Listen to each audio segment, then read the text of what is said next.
పిల్లలు, ఈ రోజు మనము 3 యొక్క బాధనీయత సూత్రాల గురించి తెలుసుకుందామా?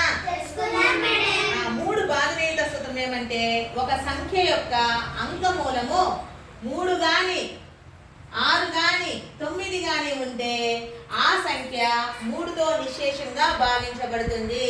ఉదాహరణకు ఈ సంఖ్య చదవండి.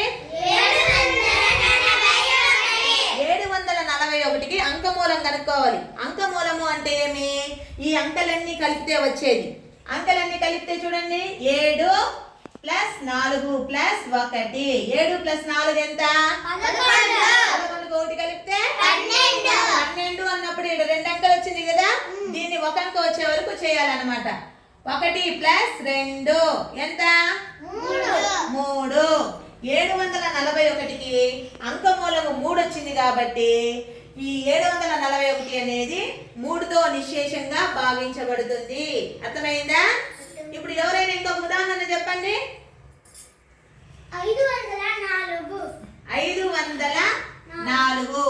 ఇప్పుడు చూడండి, 504 అంకమూలం చేద్దాం. చెప్పండి.